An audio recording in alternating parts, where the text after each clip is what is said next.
Hello and welcome to The Update. I'm Talisa Ryder. A woman's been taken into custody after a terrifying incident on board a Jetstar flight from Bali to Melbourne. JQ34 was forced to turn around hours into its journey after a passenger tried to open a door at the back of the aircraft at 33,000 feet. Passengers are now being rebooked on alternative flights.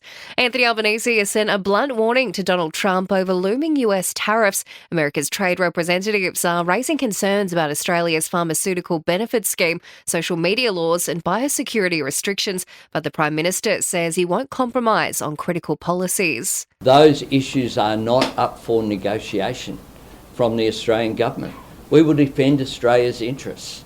The idea that we would weaken biosecurity laws is really that, as my mum would say, cutting off your nose to spite your face. Meantime, Liberal leader Peter Dutton has travelled to Melbourne this morning announcing he'd scrap a $2 billion federal commitment to the suburban rail loop if he wins office. The coalition also promising to push for a relax in rules around home loans, saying the current stress test is locking people out of the market.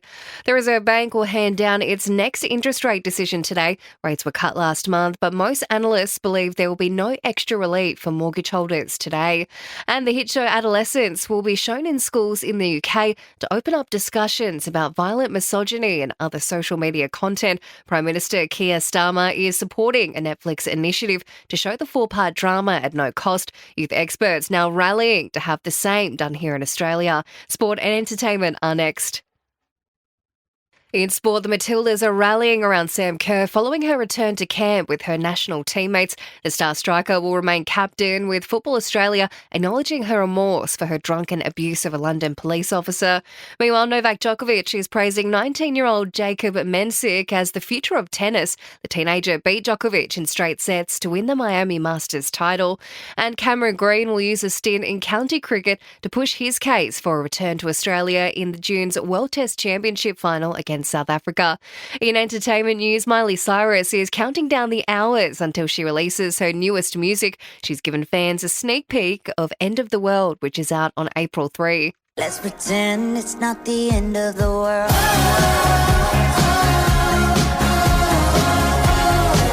Let's pretend it's not the end of the world.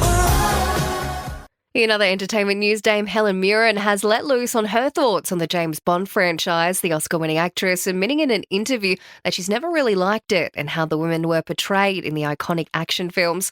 And Hailey Bieber has responded to claims she unfollowed husband Justin Bieber on Instagram following his strange activity on socials. The model confirming on a TikTok video it was purely a glitch after her husband deactivated his account the day prior. And that's the latest from the Nova Podcast newsroom. We'll have another episode of The Update for you later on.